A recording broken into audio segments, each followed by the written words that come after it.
From Isleta, we're here for the handicap division title match on a Sunday afternoon of high scores. Top seed Mariano Garcia led them all, but he's in trouble here in this title match, as point leader Mateo Gonzalez has started with the front four against him. He's in big trouble early. It's a scratch match. They both have 27 pins, so high game wins it, and Garcia's going to have to do some reclamation work here in the second half to catch up. Mariano got the top seed by just one pin today at plus 265 over Stephen Dunn, who he finished in third thanks to his buddy Mateo here.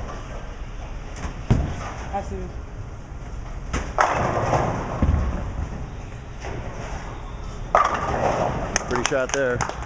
One on pattern called Stone Street today, as in stone walled. Very high cut, very, very high top five. Don't worry, SMRO people are used to third places.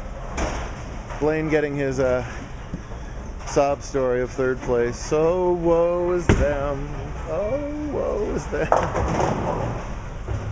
Mateo's been throwing a tank here at the start of this game.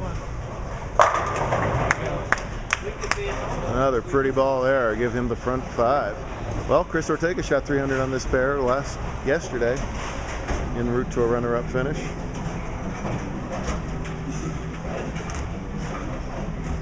Mateo was right back all these people at plus 256, so it was a jumble of people right near the number one spot.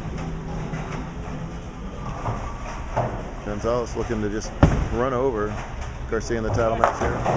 Oh, and they're all falling down. That's how it's two-handed. Shoulda, coulda left the 4-7 and maybe some company besides that. Instead, they all succumb to the power of the big Texan. Well on his way. You are the tall Texan. There's a bunch of trees out here today making the final. Steven's taller than me. Mateo's quickly getting up to my height.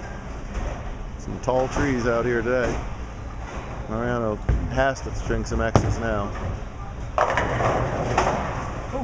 Boy, steady, almost 5-7s. Did some funny pin action the last couple matches. A bunch of 5-7-10s. Part of it's some little bit of off-spot racks on some of the lanes. The other part is just the oils 60 feet down the lane in the middle. Get that ball to rotate. Gonna leave some funny things in the back end. Nice job with the 7, but obviously in heaps of trouble. So Mateo and Blaine and Steven all drove in the same car up here today, thanks to those guys. So we got some bragging rights as far as who's getting the prime seat on the way home.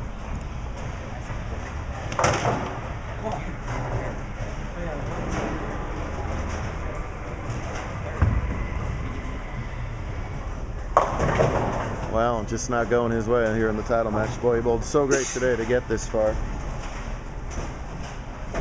On his 169 average, had a 279 in game 6 to vault into the lead, which he did not relinquish. Nothing much after that game, though. Just kind of held on, and right now unable to find it as he grabs onto the gate for dear life. One of the obstacles you got to overcome here. That didn't help his cause either, and it's just going to be how high can Gonzalez go? He was the point leader heading into the weekend with a small lead over Nathan Wynn and Corey Hetmer. He's going to do some good damage here. Can he knock down 6 more strikes in a row? Oh! Ringing 10 ends the 300 threat. But he's going to be able to cruise to win number 3 of his JBT career.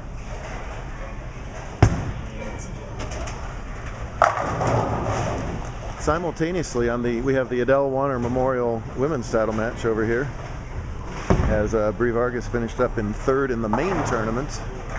So Adele waited 4.5 hours for her to bowl the girls match here. She doesn't mind. She got a couple hours of free practice. And in this title match, she finds herself behind right now. She's trailing by 31, can cut it to 21 if she can double up here in the 7th frame. Oh, and she leaves a stubborn 10 pin. It's weird, as high scoring a day as it was today, we still saw a bunch of corner pins and 5-7-10s and pins that stood up.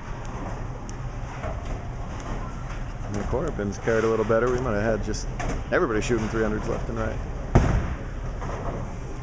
Switches to that moo cow ball with no trouble at all with the 10-pin.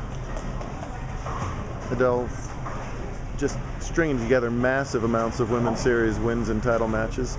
She missed the Women's Series yesterday for only the second time this season.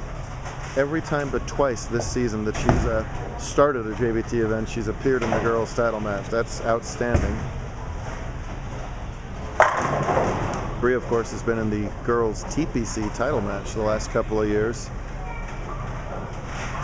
but has yet to get her third win this season, as she's only been bowling part-time with us. Has two,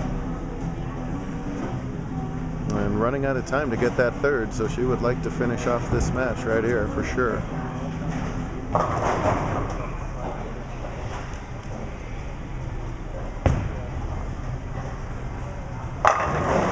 Beautiful ball. Brie was the goddess of the nerve wracker earlier today, as she was the cut.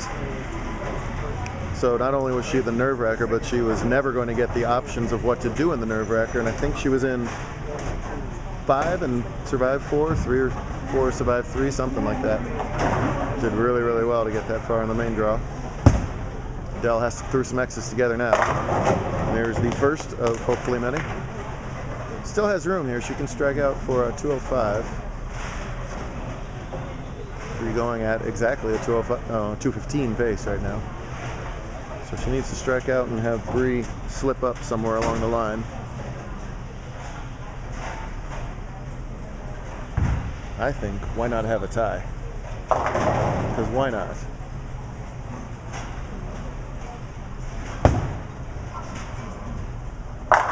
There we go. Pretty double from Warner there. That's right. That's right, yes. That's right. That was a great time match there. Brie and Adele are no strangers to each other. They've played a heck of a lot of girls' title matches over the years. Oh. One of the rare cases that you want a pin to stand up. Much easier leaving the 2-4-5 than just the 4-5. She'll gladly sacrifice the pin account to leave a much more makeable spare.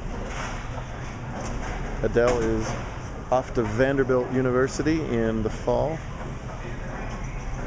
Go play for the Commodores, right? Play for the Commodores. Nice job of the spare from Brie. Meanwhile, Brie is 43 years old. I have no idea how she's eligible for this match. She's been doing this forever, Aaron.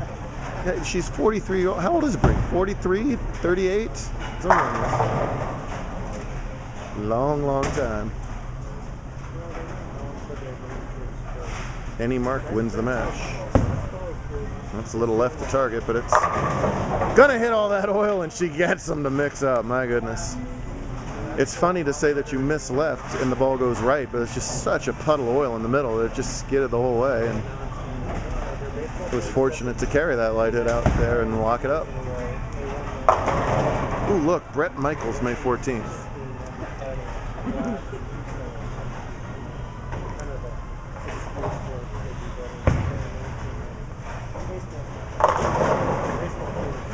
That'll do it. Look out, rest of the ladies. Brie is back in the girls' TPC. That is bad news for everybody not named Vargas, and real good news for her.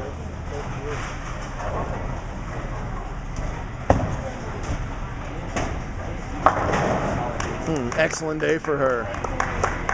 213 is enough. And this guy locks up win number 3 and increases his points lead. Taking his blue bowling ball and going back to Texas.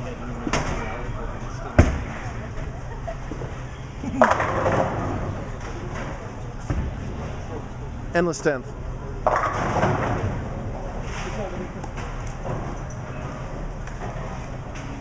Well, painful loss there for Mariano, but great job to get that far. Great job for any of the finalists to get this far. Even though the scores, the shot's easier, these high-scoring days I think are sometimes tougher in some ways. So just less margin for error. Well, no endless 10th. All right, fine. Dell's going to finish up at 204. A lowly second place finish in the women's division. For shame, Adele Warner. For shame. Goodness. Nicely done out of all our finalists. We'll do it all over again in a very different part of the desert next weekend. Barstow, Victorville coming up.